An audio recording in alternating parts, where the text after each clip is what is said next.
Welcome to Jindal Chemistry classes. In today's videos, we will discuss some questions regarding to your chapter solid state. So let's start with your first question. The unit cell of a metallic element of atomic mass 108 and density 10.5 gram per centimetre cube with edge length कितना given है आपको 409 picometre. तो आपको ये बताना है कि उसका क्रिस्टल लैटिस कैसा होगा।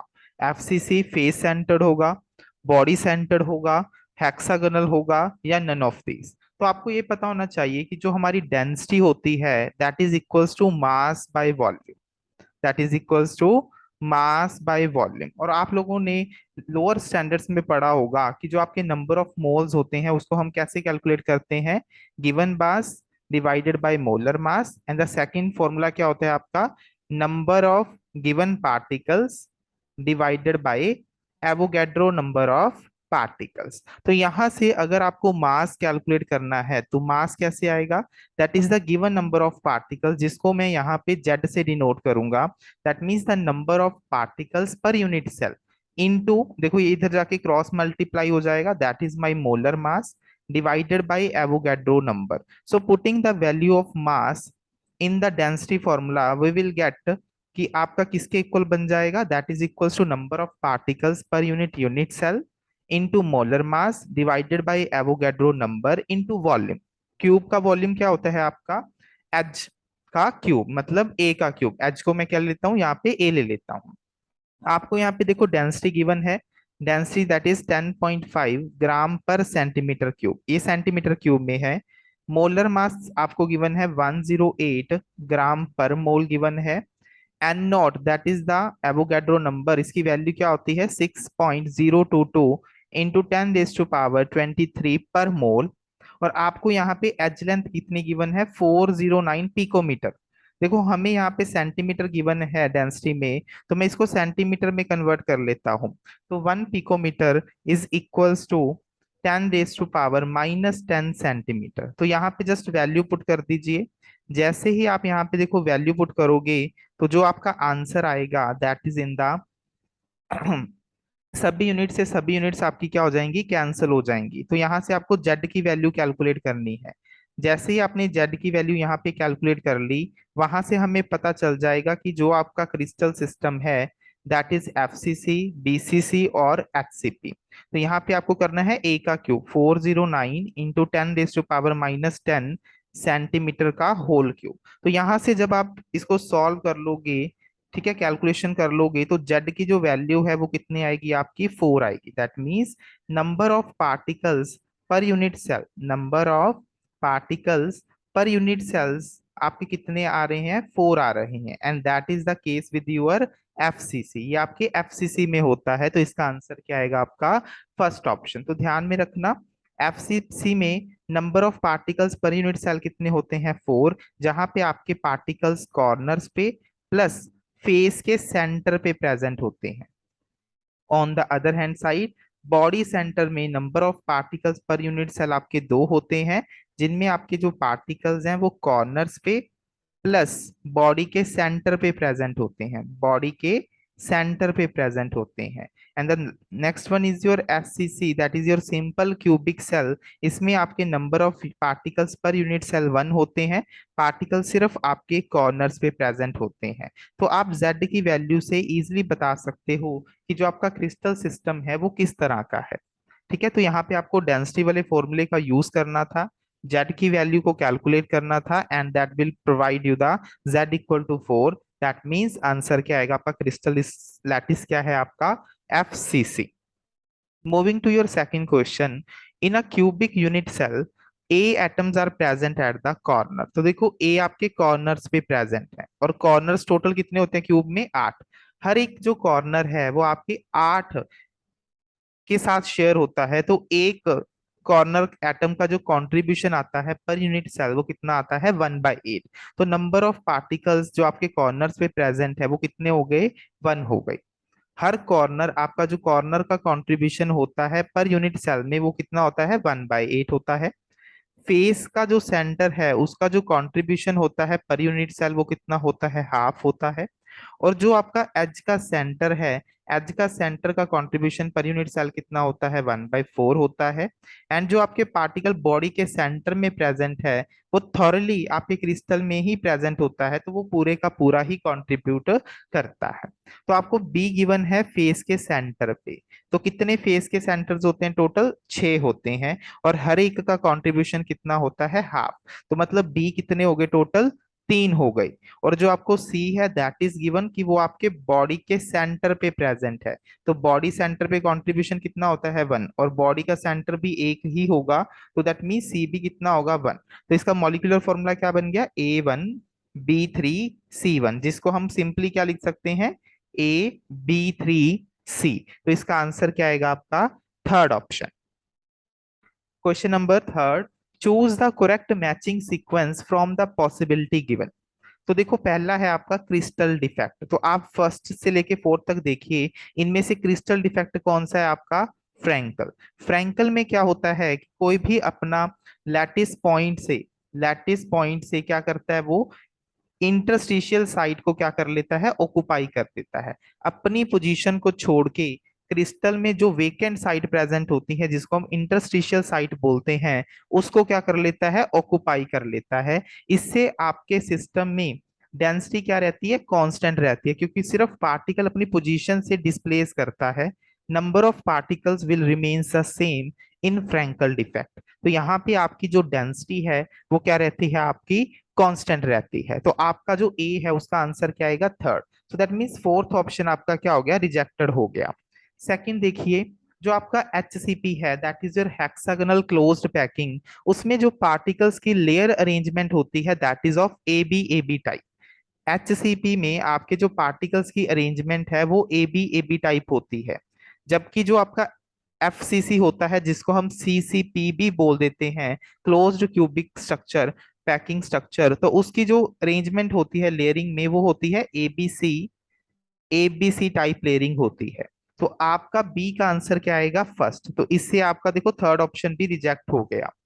अब देखिए नेक्स्ट है आपका सीजियम क्लोराइड। देखो जो आपका सीजियम क्लोराइड होता है उसमें जो आपका सीजियम है वो आपके बॉडी के सेंटर पे प्रेजेंट होता है, that is present eight body centre. And जो आपके क्लोराइड आयंस होते हैं वो आपके कॉर्नर्स पे प्रेजेंट होते हैं, that are present at corners. ठीक है, तो ये पॉइंट आपको ध्यान में रखना है। So that is a kind of your body centre. But देखो एक्चुअल में ये बॉडी सेंटर्ड नहीं होता, क्योंकि बॉडी सेंटर में सभी एटम्स जो आपके कॉर्नर्स पे और बॉडी के सेंटर पे प्रेजेंट होते हैं वो सेम होने चाहिए। बट ये हम एक तरह से इसको BCC बोल सकते हैं, but not in the true sense, that is a misnomer. ठीक है, तो ये पॉइंट ध्यान में रखना है। तो सी का क्या आएगा आपका, फिफ्थ आएगा एज पर द ऑप्शन। तो इसका आंसर क्या बन जाएगा आपका, सेकंड ऑप्शन। नेक्स्ट है diamond. Diamond is a type of your covalent structure, 3 dimensional structure है। ये आपके कोवलेंट क्रिस्टल का क्या है, एक एग्जाम्पल है। NaCl, देखो NaCl में क्या है, अच्छा 2 पॉइंट और बता देता हूँ। सीजियम क्लोराइड में कोऑर्डिनेशन नंबर सीजियम का भी 8 होता है, और क्लोराइड का भी कोऑर्डिनेशन नंबर कितना होता है आपका, 8 होता है।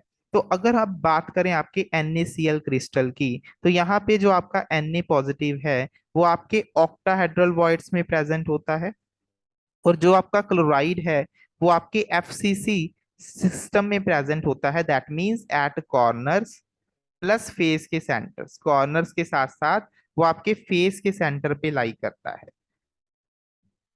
दोनों का कोऑर्डिनेशन नंबर कितना होता है आपका, 6 होता है। That means 1 sodium ion is surrounded by 6 chloride ion, and 1 chloride ion is surrounded by your 6 sodium ion. तो इनका कोऑर्डिनेशन नंबर दोनों का कितना होता है आपका, 6 होता है। तो ये पॉइंट को ध्यान में रखना। Question next, fourth question, the coordination number of a cation occupying a tetrahedral void is 4। बिल्कुल सही है। देखो ऑक्टाहेड्रल वॉइड कैसे बनता है, लेट्स सपोज ये आपके 3 लैटिस पॉइंट्स हैं। ठीक है, तीन एक प्लेन में है और जो चौथा आपका है that is present above the plane. तो इनके बीच में देखो जो ये वॉइड बनता है इसको हम बोलते हैं आपका टेट्राहेड्रल वॉइड। और जो ये टेट्राहेड्रल वॉइड है ये चार लैटिस पॉइंट मिलके बनाते हैं। तो दैट मीन्स इसका कोऑर्डिनेशन नंबर कितना है, चार। तो आपकी जो फर्स्ट स्टेटमेंट है वो क्या है आपकी, सही है। सेकंड बात करते हैं, ऑक्टाहेड्रल वॉइड में कहते हैं सिक्स होते हैं, ये भी आपकी लाइन सही है। तो समझ लेते हैं कि ऑक्टाहेड्रल वॉइड बनता कैसे है। तो ऑक्टाहेड्रल वॉइड्स का मतलब क्या है कि जो आपके चार लैटिस पॉइंट होंगे that are present in the square plane में होंगे। एक आपका जो एटम होगा वो आपका अबव द सेंटर प्रेजेंट होगा और एक आपका बिलो द सेंटर होगा। तो यहाँ पे जो वॉइड क्रिएट होता है इसको हम बोलते हैं आपका octahedral void, that is a three dimensional. और इसमें आपका कोऑर्डिनेशन नंबर कितना होगा, छह।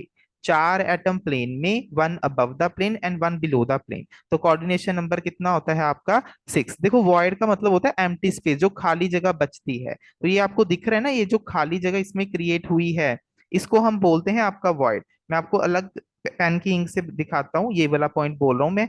This is the void, this is the empty void and similarly this is the empty void. यहाँ पे जो खाली जगह है इसको हम बोलते हैं आपका वॉइड स्पेस। ठीक है, तो आपका ये सेकंड ऑप्शन भी क्या है, बिल्कुल ठीक है। थर्ड, इन शॉर्ट की defect density of the lattice decreases. पहले समझ लेते हैं शॉर्ट की डिफेक्ट में होता क्या है। जो आपका शॉर्ट की डिफेक्ट है इसमें जो आपके कैटायंस एंड अनायंस होते हैं ना वो अपनी पोजीशन से क्या होते हैं, मिस होते हैं। इसमें क्या होता है, same number of cations and anions are missing, are missing from its lattice position. अपनी पोजीशन से same number of cations and anions क्या होते हैं, मिस होते हैं। मतलब अगर एक कैटायन मिसिंग है तो उसके कॉरस्पॉन्डिंग एक अनायन भी मिस होगा। ठीक है, ताकि आपके सिस्टम की न्यूट्रलिटी को मेंटेन कर सके। तो इसमें नंबर ऑफ जो पार्टिकल्स हैं वो क्या करते हैं, डिक्रीज करते हैं। तो पार्टिकल्स कम होने के कारण आपके शॉर्ट की डिफेक्ट में जो डेंसिटी है वो क्या हो जाती है आपकी, डिक्रीज कर जाती है। तो ये भी पॉइंट बिल्कुल सही है। तो करेक्ट आंसर क्या आएंगे आपके, A B C, that means third option. इसके लिए कुछ इंपॉर्टेंट पॉइंट कि शॉर्ट की डिफेक्ट कौन कौन से सिस्टम शो करते हैं, जिनका कोऑर्डिनेशन नंबर क्या हो, हाई हो, फर्स्ट पॉइंट। सेकंड, जिनका साइज ऑफ कैटायन एंड अनायन क्या हो आपका, सेम सेम हो, उनमें आपका शॉर्ट की डिफेक्ट देखने को मिलता है। एजीबीआर, एजीबीआर एक ऐसा तरह का क्रिस्टल सिस्टम है जो दोनों तरह के डिफेक्ट को शो करता है, Frenkel defect as well as Schottky defect. तो ये बहुत ही इंपॉर्टेंट पॉइंट है, ये इसको आपको ध्यान में रखना है कि शॉर्ट की डिफेक्ट कहाँ पे दिखने को मिलेगा। जैसे आपका सीजियम क्लोराइड है, मैंने अभी बताया था कि इनमें कोऑर्डिनेशन नंबर कितना होता है, आठ होता है। तो coordination number is quite high, तो इनमें आपका शॉर्ट की डिफेक्ट देखने को मिलेगा आपको। तो इस पॉइंट को आपको दिमाग में रखना है। Next question number fifth, fraction of total volume occupied by atoms in a simple cube.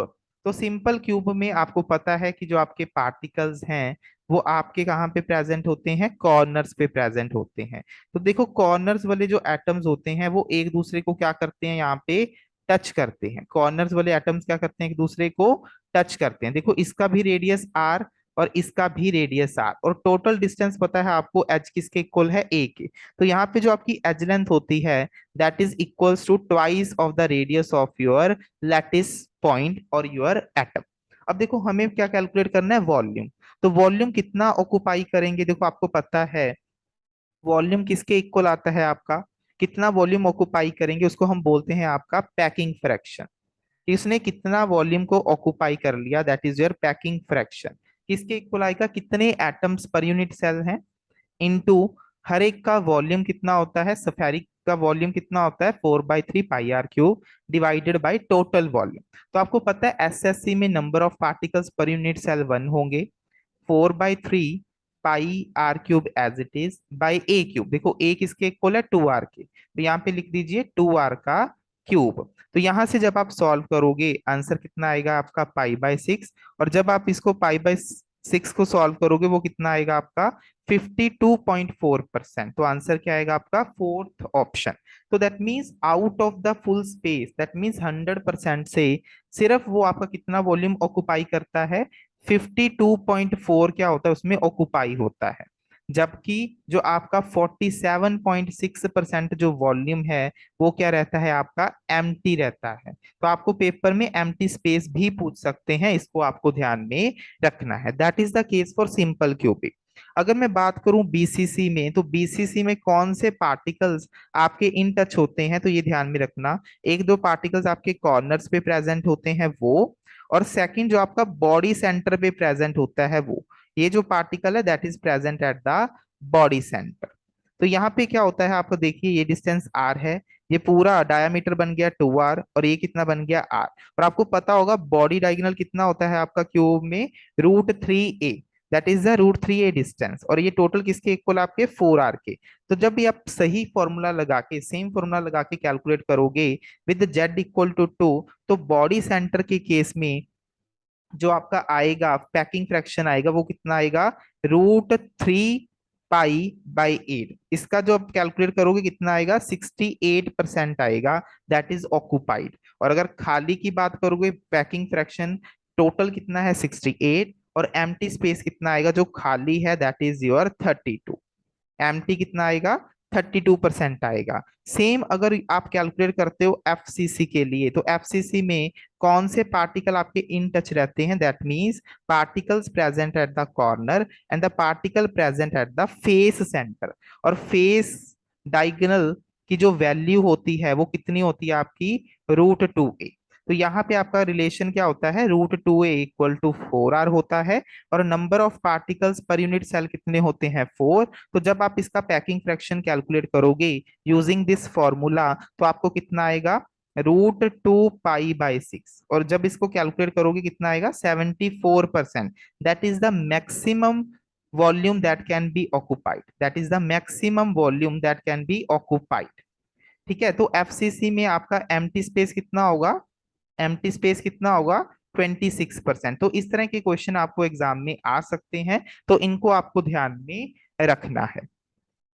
Next question कहते एक सॉलिड है विद NaCl, उसका क्रिस्टल सिस्टम है, और आपको ये बताना है कि उसका रेडियस आपको गिवन है, आपको ये बताना है रेडियस ऑफ अनायन क्या होगा।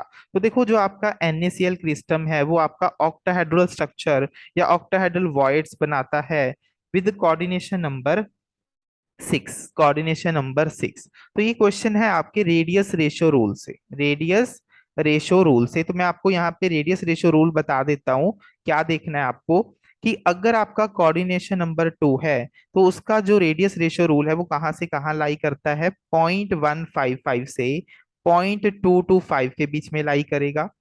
अगर कोऑर्डिनेशन नंबर 4 है, तो उसका जो रेडियस रेशियो रूल है, रेडियस रेशियो रूल कैसे देखते हो आप, that is the radius of your cation divided by radius of anion. तो अगर कोऑर्डिनेशन नंबर आपका क्या है 4 है, तो वो आपका 0.225 से 0.414 के बीच में लाई करता है।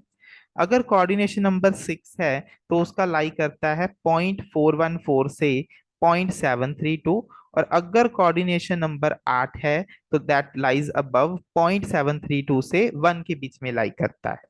Now they are asking for the maximum possible value of your anion. तो अनायन का मैक्सिमम वैल्यू क्या हो सकता है ये बताना है आपको। ठीक है, तो अभी आपको ये गिवन है कि कैटायन का रेडियस ये है, और आपको अनायन का रेडियस फाइंड करना है, कोऑर्डिनेशन नंबर 6 है।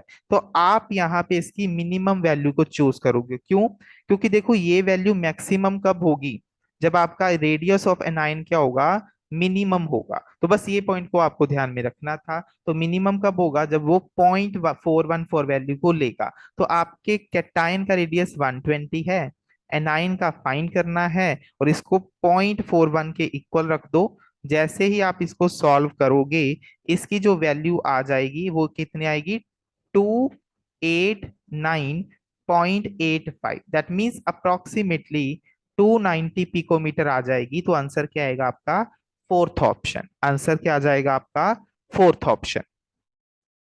नेक्स्ट क्वेश्चन कहते हैं सीजियम ब्रोमाइड है, बीसीसी अरेंजमेंट है, बॉडी सेंटर स्ट्रक्चर है, जिसमें आपको एज लेंथ दी है 400 पिकोमीटर। तो आपको इंटर आयनिक डिस्टेंस बताना है। देखो मैंने अभी बताया था बॉडी सेंटर में कि ये मान लीजिए आपका क्या है, ब्रोमाइड आयन है, this is your bromide ion that is present at the corners. और जो आपका सीजियम है वो आपके बॉडी सेंटर पे प्रेजेंट है, दिस इज योर सीजियम।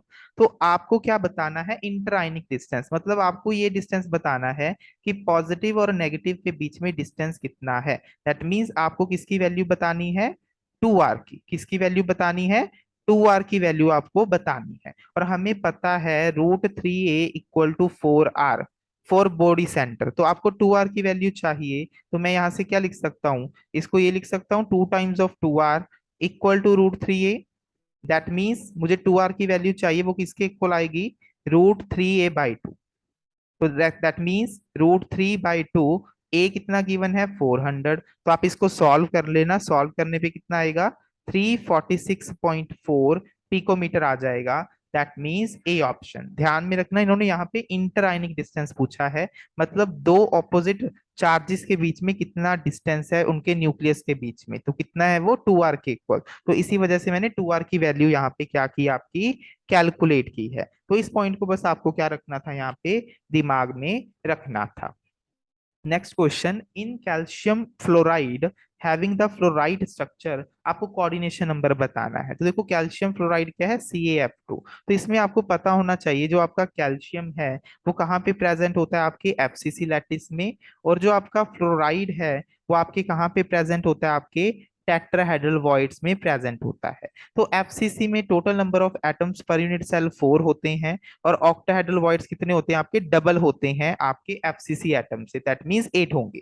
तो इनका जो कोऑर्डिनेशन नंबर होता है, 1 calcium is surrounded by your 8 fluoride ions and 1 fluoride is surrounded by your 4 calcium ion. तो इनका कोऑर्डिनेशन नंबर क्या होगा, कैल्शियम का 8 एंड फ्लोराइड का कितना होता है, 4 होता है। तो इस पॉइंट को आपको ध्यान में रखना है, that is a very important point. अगर मैं बात करूं एंटी फ्लोराइड स्ट्रक्चर की, एंटी फ्लोराइड स्ट्रक्चर की, and that is your anti fluoride structure क्या है आपका, Na2O। तो इसमें बिल्कुल ऑपोजिट कर दो, यहाँ पे जो आपका Na पॉजिटिव है ये आपका टेट्राहेड्रल वॉइड्स में होता है, और जो आपका ऑक्साइड है that is present in FCC। तो ऑक्टाहेड्रल वॉइड्स 8 होंगे, FCC में एटम कितने होते हैं, 4। तो यहाँ पे कोऑर्डिनेशन नंबर भी उल्टा हो जाएगा, सोडियम का कोऑर्डिनेशन नंबर 8 होगा, दैट मींस हर एक सोडियम आपके 4 ऑक्साइड से सराउंडेड होगा, और यहाँ पे ऑक्साइड का कोऑर्डिनेशन नंबर कितना होगा आपका, 8 होगा। तो इस पॉइंट को आपको ध्यान में रखना है। For a solid with the following structure, कहते कोऑर्डिनेशन नंबर पॉइंट बी का बताइए, इसका कोऑर्डिनेशन नंबर बताना है। तो ये देखो किस, यहाँ पे एज के सेंटर पे लाई करता है, that is present at edge centre. तो आप देख सकते हो, देखो एक तो इसके साथ कंबाइन होगा, एक इधर कंबाइन है, एक इधर कंबाइन है, एक देखो ये ऊपर की तरफ कंबाइन होगा, और एक एटम जो नीचे है उसके साथ कंबाइन होगा। एक जैसे पीछे कंबाइन है, एक इसके आगे भी क्रिस्टल सिस्टम होगा, उसके साथ कंबाइन होगा। तो आप देख सकते हो टोटल एटम्स किनके साथ कंबाइन है, देखो 1 2 3 4 5 एंड 6। तो इसका आंसर क्या आ जाएगा आपका, 6 हो जाएगा। That is a three dimension. तो आपको ये देखना है that is present in the three dimensional. तो इसका कोऑर्डिनेशन नंबर कितना होगा आपका, 6 होगा।